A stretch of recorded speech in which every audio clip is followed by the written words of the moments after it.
Hey everyone, this is the editor jumping in. I just wanted to give you guys a quick heads up that about halfway into this episode, our mic stopped working. We had a bit of a technical problem. Just wanted to let you guys know if you're wondering why the quality dropped. We're really sorry about that. We're going to make sure that this doesn't happen again. Thank you so much for all of you for watching and listening, and I hope that you enjoy this week's episode.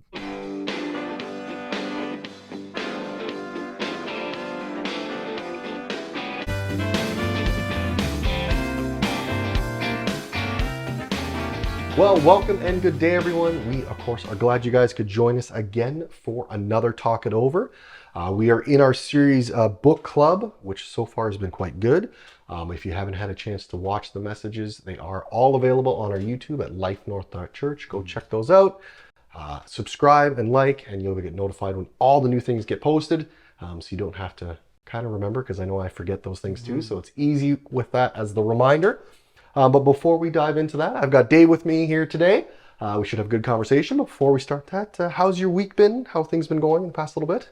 Oh, yeah, it's been kind of routine, which is kind of nice. Yep. Just getting into the routine of getting work done and figuring out what that looks like, because we've had some new things added with our business. Yep. So we got the church and the business and getting ready to launch some new things. So it's been kind of exciting. It means learning some new things, but lots of routine that's being built in there around the business. And it's kind of, I like getting to that point. Yep. Because then you have to start thinking like, what do I need to do again? And how does this work? Yeah, you just get those things set out of It's this set is what and needs like, to have just every day, and you just got to keep get it done. Yep. Yeah, those so- are always nice. Always nice. I know that can drag on after a little while and get a little boring, but for now, it's very nice to have that in place. Yeah, it's great, because then you get into that, there's that constant routine of daily tasks, things that need to be done, and you just don't have to keep remembering what do I need to do, which is always nice. Yeah. Certainly, I enjoy those too, where you get in that nice routine of just, Yeah. this is a constant I kind know of. what I'm doing, yeah. So that's always, of course, really good. Oh man, for me, it's been a little bit up and down. I was sick last week, and so we kind of had to put a pause on Talk It Over, as I just was not able to be here. My son's been up and down as well. Yeah. My wife has been completely fine, which is extremely abnormal. It's usually the other way around. She's usually the one that gets sick. Yeah. With my son, it's usually not me, so that's a little bit different for us, but it's been it's been good. Been on the road to recovery. Things have been a lot better, which is good. And then I had to go and slice my finger, which was not good when I'm doing just those mediocre tasks that I normally do when I'm cooking and just chopping and cutting, and it just kind of. Okay. Does it make you nervous now, cutting? Well, it did. I was a little leery about using that knife again, and Yeah. I did pick it up the other day again and started cutting again, but just again at a slower pace and a little bit more cautious when I'm doing it. I was very fortunate that it did. We're gonna get Go you some all of the way those chainmail gloves. Oh yeah, that'd be great. They You don't have to worry about it. Yeah. So those things happen, and again, that routine of just that constant, you just kind of don't think about it. Yeah. And I got into the, I guess, too complacent, and I wasn't paying a close enough attention as I should have been. So of course, my fault on that one. But otherwise things have been pretty steady, pretty good. Certainly could use some rain. It's super dry here right now. Yeah. The wildfires that have been happening kind of across the province and that have been pretty intense. Certainly been seeing some of the smoke, smelling it. It's been That's right. yeah, it's been pretty dry. So it certainly could use more rain, just kind of dampen things down again. And grass is brown and crunchy, and it's looking very sad. But we got some the last day or so. we did get a little bit. Hopefully we see a little bit more yet today, which would be nice, and maybe a little bit more this week, and just kind of get everything going again. But that's all the way it is when it comes to summer. So anyway. All right, so book club. This week's message is trusting a God who goes off script, which I know sometimes we tend to go off script. Again, those routines, those things we have. Sometimes we'll jump off script on those routines. But that's it's a good one. It's a tough one because sometimes when God goes off script or off what you think He should be scripting, it certainly can be difficult. It can be hard, and then sometimes we tend to want to replace those things with stuff we think will be good or will help fill that gap. When God's really got the ultimate plan in mind, and when He, what He's doing and the timetable He's working, and we tend to try to interject and change that a little bit. I forget his first name. His last Albert. name Robert. Albert. Albert Tate was our speaker this week. Excellent. I don't think I've heard him speak before. Yeah. So brought a lot of emotion, I felt this week. A lot of emotion into the message. Yeah. Definitely a more emotional message than I've seen previous from other speakers, but still really, really good. He kind of started out with, God is known for his beautiful hospitality, how he, hosts, makes things happen. He went off on a story for him about how his, mother, grandmother, hospitality, and how they, host and do that, and brought God in there. But some places feel off limits. Off limits, exactly, exactly. And I think we've all had those. I've had those where this was off limits for kids. We don't go there. And I grew up with a fancy room just for guests coming over. Oh yeah, that living room was just for guests, and so as kids we got to look in there, but you can't go in there. Go in there. Don't sit on that furniture. Okay. Yeah. I didn't have that point. You didn't have that? But we had the kind of the adults area where no toys, no things, not to play. Yeah. We certainly had those areas, nothing that was completely sectioned off in that sense, but definitely had some restrictions. And then we go to Grandma's house, and she had the couch covered in plastic. We're going to save this couch forever. And so you had to sit on plastic. I do remember the plastic that you would zip on and keep the, I do remember them. I didn't have grandparents that had that. Yeah. But I do remember people that did have that stuff. And it was, you sit down and it makes the funny crunchy sound. And then you feel like you shouldn't be sitting because it's like makes a sound. And in the summertime, when you sit on it, you got to stick to it. Oh, it's just not good. Yeah. Then of course he talked about the best way to wrestle with God is with God. It's when we have those issues, those concerns, those problems, things that are causing us some unrest. Certainly need to take that to God and bring that to Him first. That's not off limits. No, that's not off. Wrestling with God is not off limits to Him. Exactly. And He wants us to bring those hard things, those concerning things. Yeah. Because He's going to be the one that can help open our eyes to maybe a direction we need to go in, or a healthy way to deal with it, and not try to interject something we feel is going to solve that problem. Yeah. Our relationship with God is not negotiable. So we don't sit there and we make those deals, or you do this, I'll do that. And he had a great example of that, talking about here and there and taking the seat, and I'll sit in control, and bring God in. And that's right. It's one of those things where once we're following God, we need to follow God. We can't keep interjecting or trying to take control of situations or things that we want to control or make happen. The kind of rest that you're longing for is the rest that only comes from God. Yeah. And again, he talked about his longing and what we reach for and what we want and what we do. And again, all that stuff that we're longing for really needs to come from God, that He's going to provide it for us in the right time, and not try to, again, speed up the process and cause it to be on our agenda or on our time. Yeah. Excellent message. I do recommend you guys watch that. Certainly he brings a lot more out of it, and certainly can explain it a lot better. So I do recommend watching that and diving deeper into that as we get into these questions. So our verse today, we come from Exodus 32. I'm going to read verse 1. When the people saw that Moses was so long in coming down from the mountain, they gathered around Aaron and said, "Come, make us gods who will go before us." And kind of discussing and talking about them making idols is what we're talking about here, and fashioning things out of gold and things that they can put ahead of them or in front of them and worship and put in place of God. Okay, so our first question, Dave. Yep. What makes opening up to someone, or do you have someone that you find it's easy to open up to?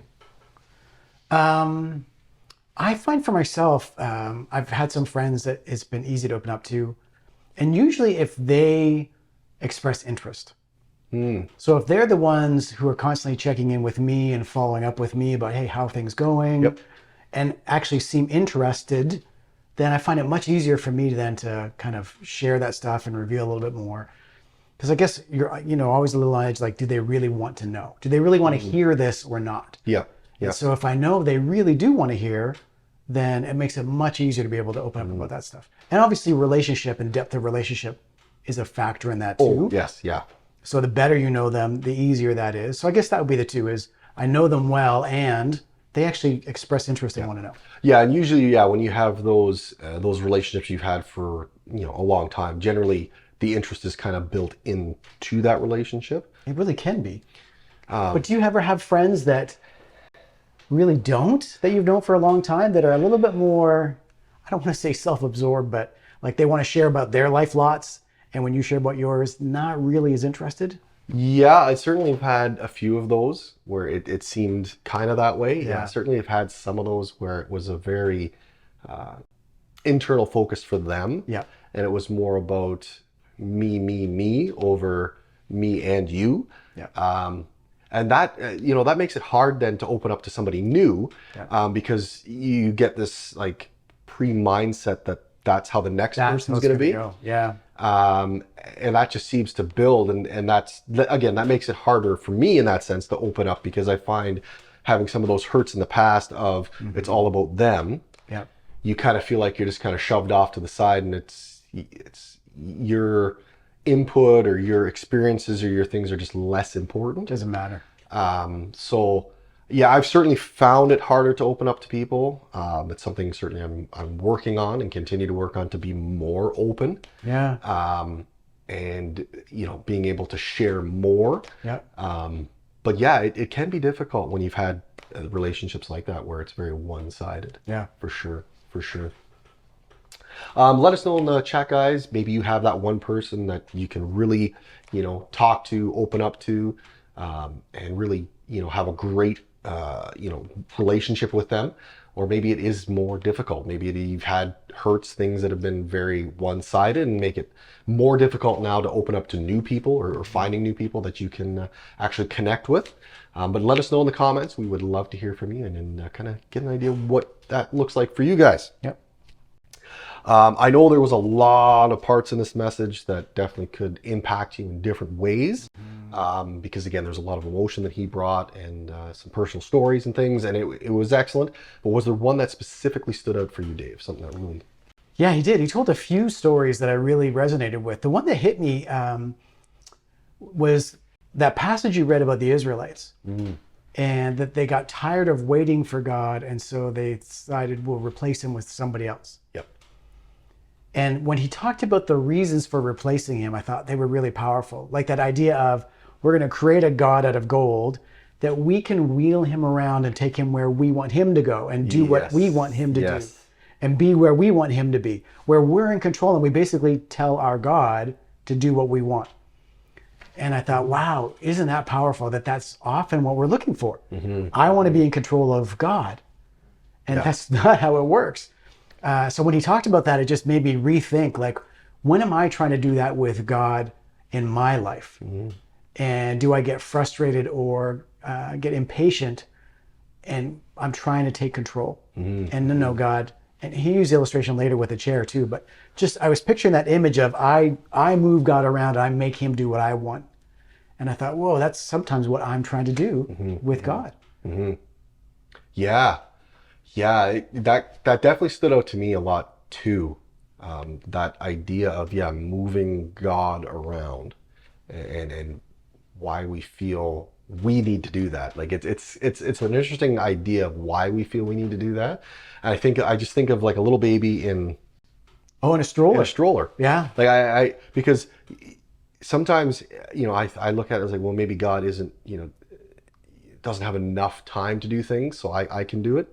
Like, if that makes sense, like right. The infant idea of that they just can't, they can do some things, but not everything. Yeah. And they need help, so I'll help them along, right? So yeah, that idea of moving God around is just a very interesting view, because I think maybe he needs help to get over there. Let me help you get there. Get there. Yeah, God, exactly. you need my help, right? It's just one of those ideas that I think we kind of miss or forget a little bit, that no, we don't need to move God around. We don't need to take him places. Yeah. He needs to bring us. We need to be in the little stroller moving along, not, Yeah. We need and to think that the God who created and sustains the universe can be moved around by me is like, how my brain would ever think that's possible. Yeah. And yet that's what we try to do. That's what we try to do. Exactly. And that illustration of the chair being his life, and he had somebody come up and he's going to say, okay, this person's God, and use that as an illustration of, I need you right now. Oh, okay, things are great. I'll take control again. I'll take control. And okay, now I need you back because things are hard, and now I'll take control because they're good, right? And a lot of times I think that's somehow we get to that point of when things are good, we can run it. Yeah.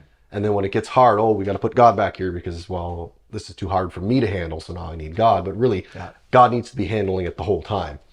Needs to be the one leading, controlling what we're doing, and the direction that we're heading, because we can't navigate that ourselves by any means. No. Certainly we of course try to interject things, at certain times to fill gaps or holes that we feel need to be filled, but finding it in the wrong place. So finding ourselves, I know for me, buying the latest and newest stuff. I know I've talked about this before, but having, the latest tech stuff, the latest this, the latest that, right? Filling that little bit of joy. Oh, wait, I have the newest thing, right? That's right. And it fills it for a short period, but then meets these needs in a little way. Yep. I'm excited and happy about it, and I impress people, and I get all these little needs met. But at the end of the day, it doesn't feel the real need. Nope. And then the new one comes out. And, no, all over again. No, I don't have. Yeah. Right. And it's just that constant cycle. Yeah. And we get into those cycles, not just there, but just we get into that cycle in areas of our lives where we try to replace it with something that's either a physical or something that's there that we want to just fill. And it for a short period, but it doesn't close that gap at all over. Well, and it can become very dysfunctional depending on what you go to. And even if it's one you think is not that bad, like having the latest, I mean, it can cause financial difficulties. It changes the priorities of what you're spending money on. It can cause marital problems. It can, like all of these issues it can cause because you're trying to do it in the wrong way, which we do with, substances and all kinds of things in our life, foods, all kinds of stuff. Yeah. It's amazing how we still go back to we can manage we can do it, right? Well, and if you feel like God is not doing what you've decided he should do, and I can't control him, then I can see where people move on to, well, I'll meet that need myself. What you're talking about. And sometimes you're praying for something, it's not being answered, or it's not being maybe answered in the way you want it to be answered. It certainly makes it easier to want to try to force something to go in a direction. And again, he just talked about God going off script, and I don't know if God necessarily goes off script. I think maybe we think he goes off script, but really it's the actual plan of where we're headed. It's just we think it's not the right plan. Off our script, exactly, right?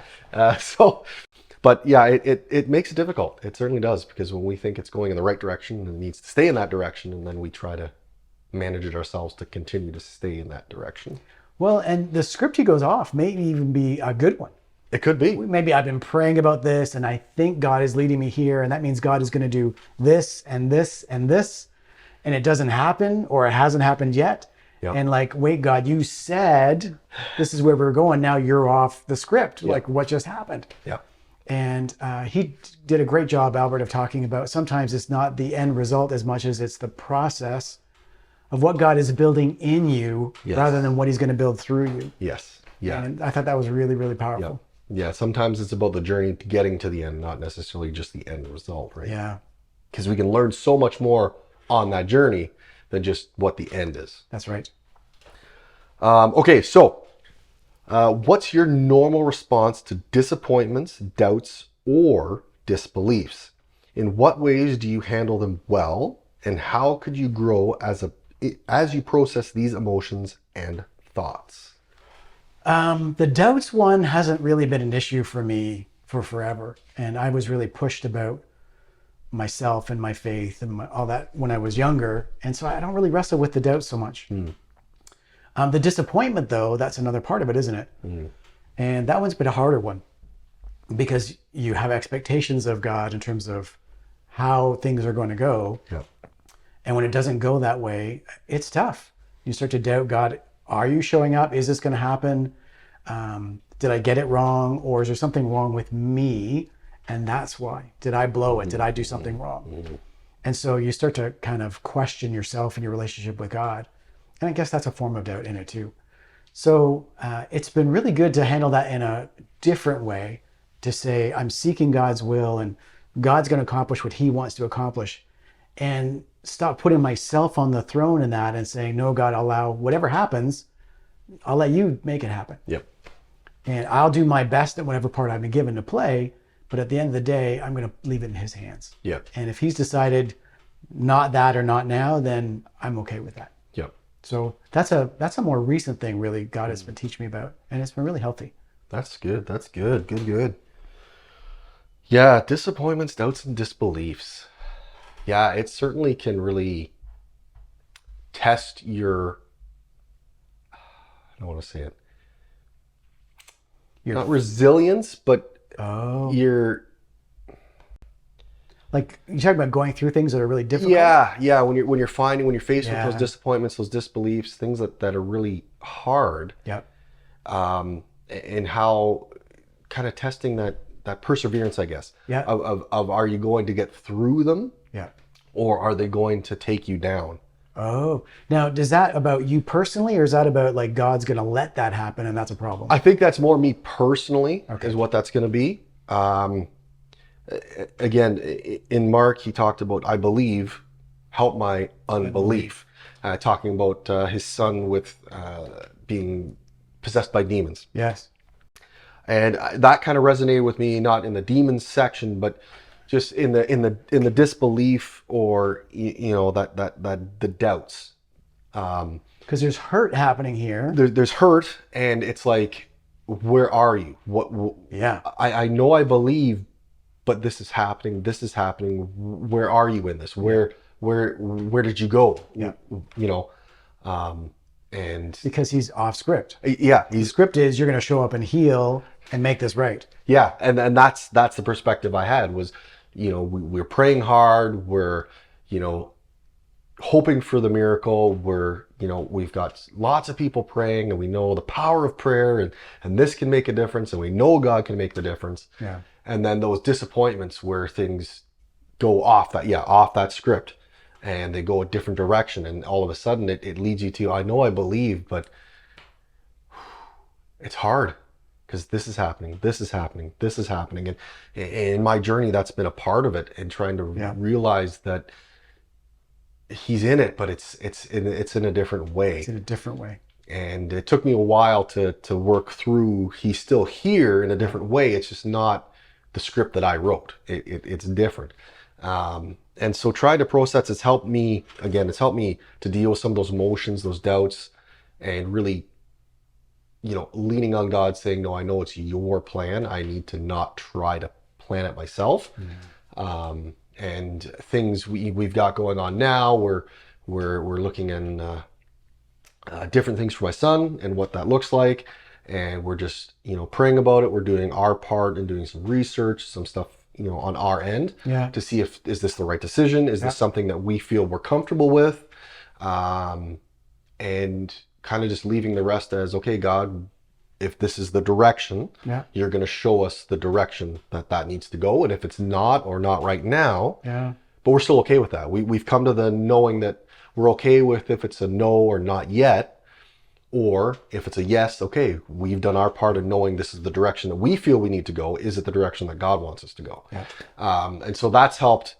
But without those, those disappointments, those doubts and disbeliefs earlier in my journey, I don't know if I'd be in the same spot now thinking about it'd be harder. This, right? I think it'd be harder. Yeah.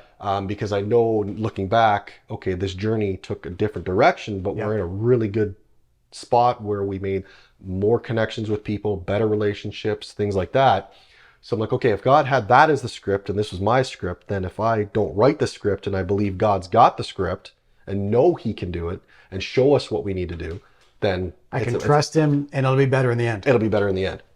It's hard, right? It's an even if moment. It's a powerful learning. It is. It's that whole, Daniel and Shadrach, Meshach, and Abednego. Yes. And like, you're going to be thrown into the fire, and they're like, we know God could rescue us, but even if he doesn't, right, we're still going to be faithful to him. Yeah. Job saying the same thing.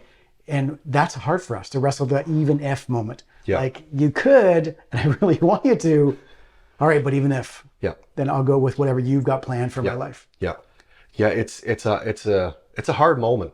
But I think, yeah, having some of those more difficult doubts earlier on certainly has helped me process and understand that no, the direction is bigger than me. The script's different than my script, but I have to be okay with that script. I have to accept that no, God's got the plan. He's got the direction, and He's got me on the journey that I need to be on, and I need to be okay with. And that He's good. And He is.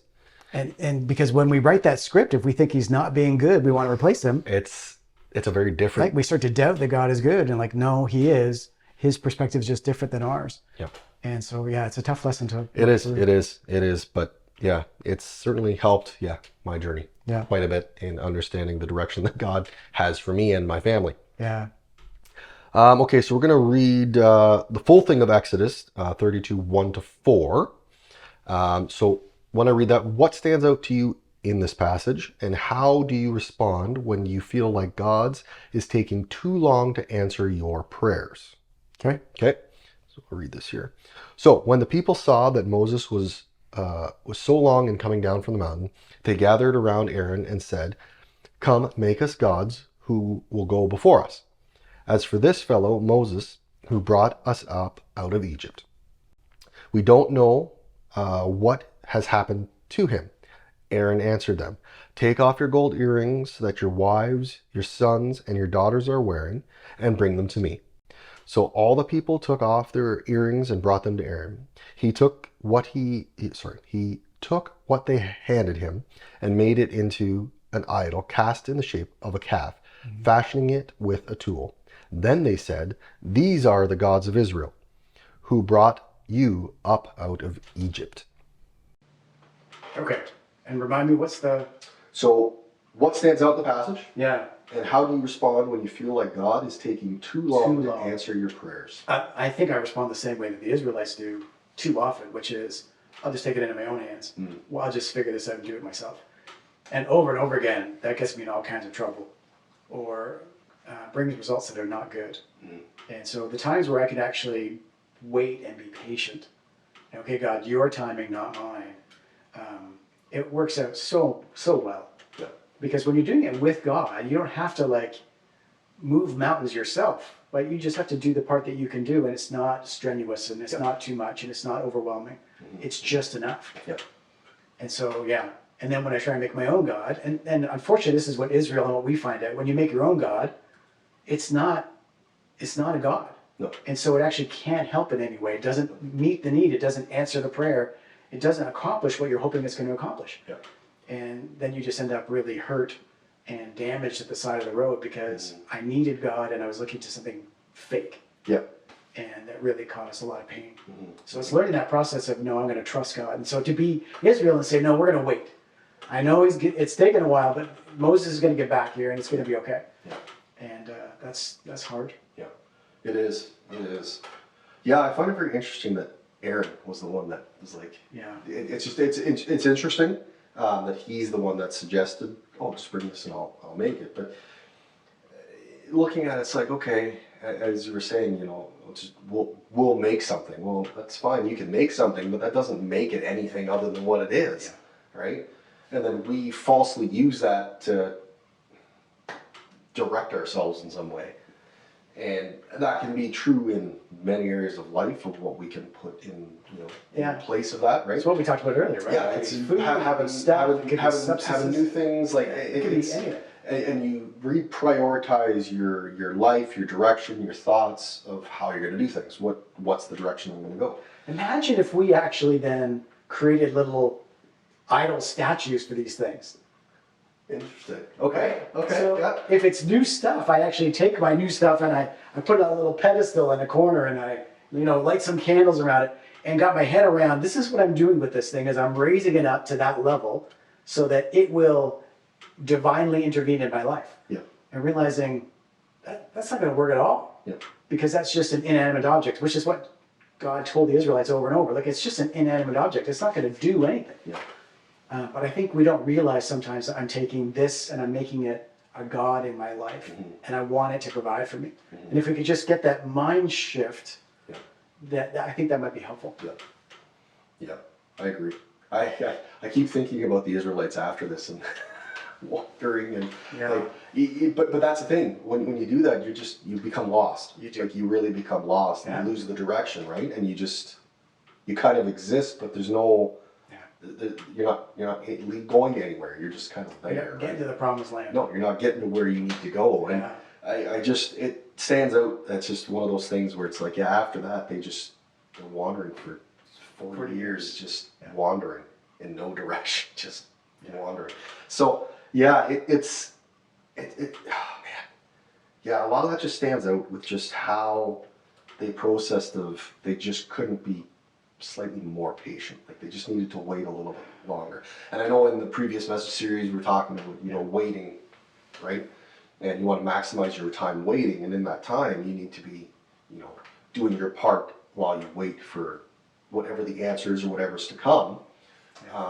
And understanding that that's part of the process. Part of the process. And it's very interesting. Yeah, a lot of good stuff in this one. You covered Yeah. off a bunch of stuff. There's something for everybody to take away. I think that would be meaningful. There is. There's lots of great points in this message, and I certainly encourage you guys to get in a life group, start a life group, whatever that might be for you. You two friends can start a life group, and you guys can dive into the messages together, and then dive into the questions afterwards and really dig deeper into it. I certainly find that in mine. We have great conversation. We dive. Unpack these questions, the message certainly more deeply. And it certainly brings more out of the message, I know, for me, each and every week. We just tend to get more out of it. So I certainly recommend that you guys, jump on into the life group and just getting more out of each and every week's message. We, of course, have come to the end of our time here. Time flies. But I think it's been a great conversation.